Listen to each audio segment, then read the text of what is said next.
Guanacune. Como estoy leyendo, me he tomado la confianza de leer el calendario que nos ha traído. Sí, por eso dice, por Pancho Guanacune al Parlamento Andino. Y su lema es, soy peruano y soy andino como tú. Así es. Marca la estrella y escribe el número 15. Así es. Doctor Guanacune, mucha gente no sabe, que existe el Parlamento Andino. Los que saben que existe, un 30%, B, no sabe para qué sirve. Y el resto pregunta, ¿y esto cuánto me cuesta? Caramba. Responde usted brevemente, por favor, doctor. Cuéntele al público esto. Una encuesta de Imacén hace 15 días decía lo que usted dice, Chema, que 3 de cada 4 peruanos, vale decir, más de 15 millones de peruanos, o sea, 3/4 partes de los electores no saben nada del Parlamento Andino. Correcto. 2, que 1 de cada 2 peruanos en el 2011 no votó nunca por el Parlamento Andino. Caramba, esto es gravísimo. Esto suscitó en mí una preocupación que le he abordado de 2 formas. 1, yo considero e invito a los otros candidatos de mi partido y de todos los partidos políticos para el Parlamento Andino a convertir esta campaña política en un esfuerzo de pedagogía política por antonomasia. No es posible que 15 millones de peruanos vayan a votar a ciegas en torno a los 5 peruanos que nos representarán en un cenáculo. 5 congresistas tenemos, así ¿no? es, 5 parlamentarios peruanos, 5 parlamentarios peruanos que nos representarán en la sede del Parlamento Andino que se encuentra en la ciudad de Santa Fe de Bogotá. ¿Qué es el Parlamento Andino? El Parlamento Andino, Chema, es un órgano del Sistema Andino de Integración. Ahora, ¿qué es el Sistema Andino de Integración? El Sistema Andino de Integración es el conglomerado de instituciones y órganos del cual forma parte el Parlamento Andino que catalizan, impulsan y esperan consolidar el proceso de integración que se lleva a cabo en el seno de la comunidad andina compuesta por 4 países, 3 además del Perú, que son Colombia, Ecuador y Bolivia. Este es básicamente el Parlamento Andino. Ahora, ¿qué potestades tiene el Parlamento Andino? Muy pocos de los peruanos, caramba, 15, y estoy seguro, gran parte de los 5 que dicen conocer algo, ignoran que el Parlamento Andino no es un cuerpo legislativo, es un cuerpo de deliberación y de emisión de recomendaciones, así como suena. Caramba, los peruanos, los ciudadanos peruanos con justicia se pueden preguntar cómo si ellos representan a la soberanía del Perú, de Colombia, de Bolivia no, porque aún no son elegidos directamente por el soberano pueblo boliviano, y de Ecuador, cómo no tienen potestades legislativas, vale decir, capacidad para emitir dispositivos vinculantes, leyes. Si bien es cierto, leyes supranacionales que no deben suplantarse jamás a las leyes nacionales que pueden ser no diseñadas y votadas en los congresos respectivos de cada uno de los países. Pero esto es muy importante. Mucho de las falencias, de las idas y venidas, de la integración en el conglomerado subregional andino, la comunidad andina, se deben a la inexistencia, a decir verdad, de un ente que le dé viabilidad institucional en el tiempo. O sea, yo leí un libro que salió publicado, creo que usted utilizó la frase, ¿no?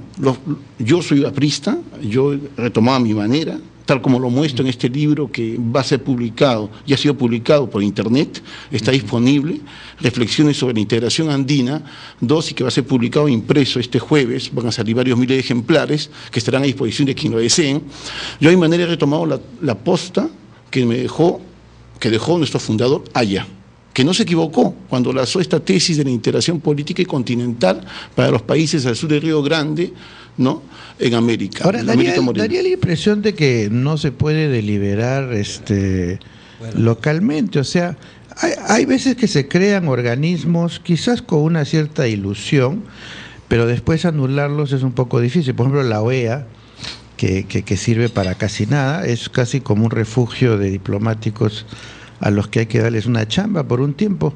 Y lo mismo ocurre con el Parlamento Andino, o sea, un lugar donde se reúnen congresistas con inmunidad parlamentaria para viajar, para disfrutar digamos, de la buena vida diplomática, pero que para reunirse para deliberar, para eso se necesita un Parlamento Andino. No podemos deliberar en otras formas. además sin ninguna capacidad vinculante, es un poco... Señor Guanacune, por favor, con su venia, la respuesta después de esta brevísima pausa. Con gusto. Enseguida volvemos. De León Trachtenberg, hay que responder con contundencia.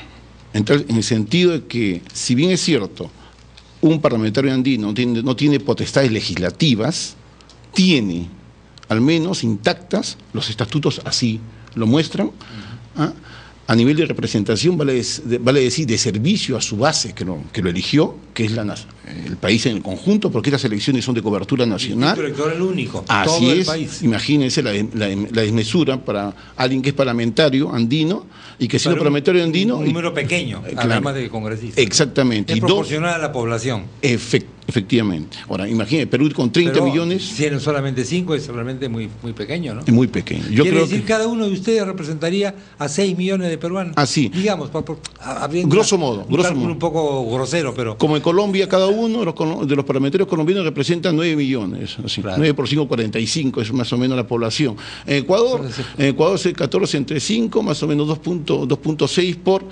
cada millones de habitantes. ¿Cómo yo le podría hacer llegar mis sugerencias a usted como mi representante, en caso de ser elegido, para que el Parlamento andino haga algo, digamos, práctico? Porque un poco la idea de que no tenga facultad legislativa lo convierte en un organismo de discusiones. Algunas pueden ser muy interesantes, pero la gente dice, pero ¿en qué me afecta en mi vida esto? ¿Yo qué puedo esperar de acá? Claro. ¿Qué puedo sacar de esto? Claro. El Parlamento Europeo sí da normas, es un órgano un poco distinto, ¿no? Bastante distinto. Sí, fíjese.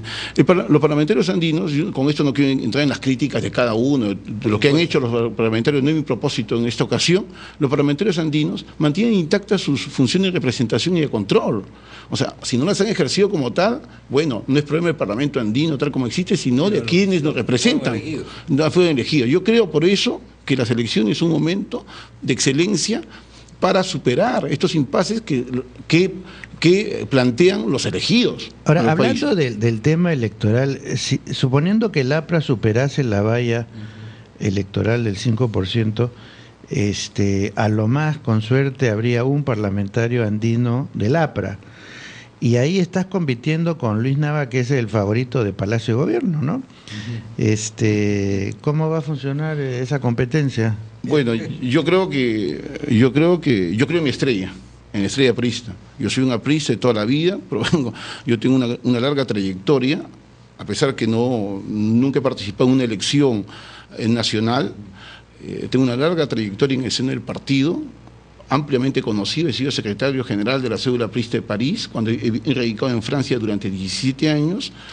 Caramba, yo creo en mí, me imagino que Luis Nava cree en él. Yo no tengo necesidad de ningún padrino para ser candidato, yo creo que nadie lo necesita en política, yo creo que yo voy con la confianza de todo aquel que no tiene nada que perder, que tiene todo por ganar.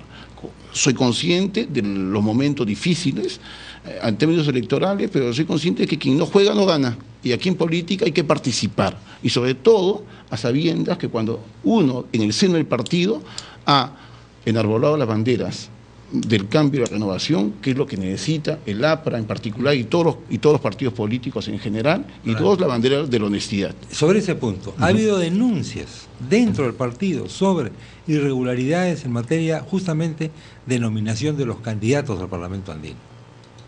¿Qué sabe usted de eso? ¿Qué dice usted de eso? Por lo que renunció Bendezú, además. Bendezú, efectivamente, se quitó de la... Bueno, Bendezú renunció, denunció este tipo de irregularidades. Soy consciente de que conozco de que estas denuncias se dieron. Caramba, las investigaciones están en el curso. Yo espero los resultados, denigro, descalifico todo tipo de comportamiento de esa índole. Entonces, yo estoy aquí porque los votos del Partido Aprista, en lo que a mí concierne, en lo que concierne a los compañeros, 4 otros que me acompañaron en la lista número 5, en la lista interna, no hay mácula alguna. Nosotros participamos con nuestros medios, sin movilizar recurso externo alguno, y nos hemos ganado el derecho a representar al APRA en esta lista electoral, porque el pueblo aprista así lo decidió. Ni un voto nuestro es un voto que cualquiera de los que se han ido podría decir que es un voto producto de la inflación de votos. ¿Puede la ausencia de candidato presidencial perjudicarlo a usted como Fíjese, candidato andino? Seguro que sí, probablemente. Sí, seguramente, pero fíjese, yo me remito a la encuesta de Imacén. Fíjese, en esa encuesta de hace más o menos 15 días, Imacén decía lo siguiente, interesante, que 41.3% de los electores van a cruzar su voto. Sí, yo digo, si más de 8 millones de electores de los 20 van a cruzar su voto. Si a eso le añadimos el hecho de desconocimiento de lo que es el Parlamento andino, y vale decir que permite implementar una campaña de pedagogía política, que es la que yo deseo hacer, yo me remito a esto. He lanzado, no pretendo tener la verdad, he lanzado un libro que está que lo vamos a comentar. Exactamente. Óigame, amigo Guanacune, como aprista, ¿así? ¿El partido está en crisis? Caramba, no podemos negar que atravesamos un momento difícil. Pero, caramba, no ¿Fue un negar error eso. o no fue un error lanzar a la doctora Meche Arauz? Oiga usted. Yo creo, en lo que me concierne, que el partido tiene cuadros políticos y técnicos capaces, siempre los ha tenido, de representar al partido en todos los niveles. En todos los niveles. Yo hubiese apelado a una candidatura aprista. Más partidaria. Hubiese cerrado. Lo que está sufriendo el partido es un desfase, más partidaria, ¿no? es producto de un desfase entre el gobierno, que puede reclamar con justicia éxitos en términos económicos, en ciertos puntos hasta sociales, ¿no? Porque el déficit de provisión de satisfacción a estos problemas es elevadísimo, no pretendamos que esto se puede solucionar en 5 años, pero hay un desfase, porque el partido que se encuentra a la base de la presencia de ese gobierno hoy día está tan maltratado y desconocido por el electorado. Esa es la pregunta. Yo, a su pregunta, yo hubiese apostado por una candidatura partidaria. Sí.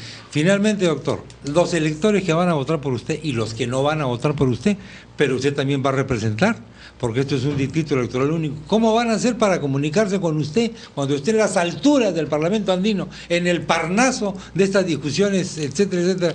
¿Va usted a recibir la carta de alguien diciendo el grupo andino debería hacer tal cosa, la comunidad andina debería tal cosa? ¿Cómo se va a hacer para Un ejemplo le doy. Yo me encontré en Punta del Este hace algunos años y crucé a un caballero. Después de 5 minutos de conversación, Uruguay. Sí, en Punta del Este, Uruguay. Después de 5 minutos de conversación, le pregunté qué hacía. Sí. Y me dijo que era senador. Claro. Y hablamos como 2 horas. Me di cuenta ahí lo difícil que era encontrar a un congresista. Le expliqué a él lo difícil que era encontrar a un representante del pueblo en el Perú, ¿no? En referencia a Uruguay. Y me dijo que en Uruguay es muy simple. Es así. Y además, al día siguiente me dijo, voy a renunciar de mi cargo de senador porque voy a asumir otro tipo de responsabilidades. Creí que se había encontrado usted con Vallarría. No, pero que le digo, lo que le digo, los que representamos al pueblo, ¿no? Sí. A una base política, bueno, nos debemos a ella y tenemos que tener siempre las puertas abiertas. ¿Usted sabe que en Uruguay va el presidente a almorzar en un restaurante? Este último que ha venido, Pepe Mújica, y los otros también, y por supuesto saca su billetera, su plata para pagar. Y cuando le dice que no le van, le dije, nunca me digas que no me vas a cobrar, porque si vengo acá y no pago, no vuelvo más a este restaurante. Me parece magnífico. Y ese es un, ¿no? Yo creo que debería decir, invito a todos los invito a todos los que están acá. Ya, claro. Si no me quieres cobrar, correcto, no le cobres a ninguno de los que están acá. Eso ya no le va a gustar al dueño del restaurante. Bueno, pero fundamental, claro, Uruguay es un país más pequeño, ¿no? Chema, pero lo fundamental, yo creo que a pesar de las potestades no limitadas que tiene un parlamentario andino, yo creo que los parlamentarios andinos podemos catalizar procesos dentro del sistema andino de integración a fin de hacer que la integración se sienta con el tiempo en primera persona. Esperemos que sí. Ese es el propósito, en términos laborales. Mucho se habla de la tarjeta laboral andina, pero caramba, fíjese usted, esa es una gran aspiración. Pero mire usted, Chema, lamentablemente ya el tiempo nos está hablando de tarjeta laboral, nos van a sacar la tarjeta. Y ya tenemos que parar acá. Tenemos algunas razones. Sí, yo me imagino. Muy amable. Muchas gracias. Ha sido un honor estar aquí. Muchísimas gracias. Igualmente para nosotros tenerlo, caballero. Muy amable. Un último comentario, Chema, antes de irnos. El Ministerio de Educación ha anunciado que no es obligatorio el uso del uniforme escolar durante el verano. Yo agregaría sugerencia, ¿no? Que tampoco sea obligatorio ni en el otoño, ni en el invierno, ni en la primavera.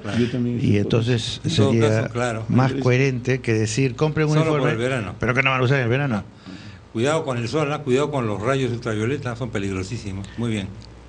Sobre todo los profesores de educación física en las horas peligrosísimo. Expuestos al sol, los recreos escolares. Bueno, nos tenemos que ir, don León, doctor Guanacune, muchas gracias. Estamos celebrando el 14 de febrero, se celebró los 30 primeros años de vida de nuestros amigos, los Yapis.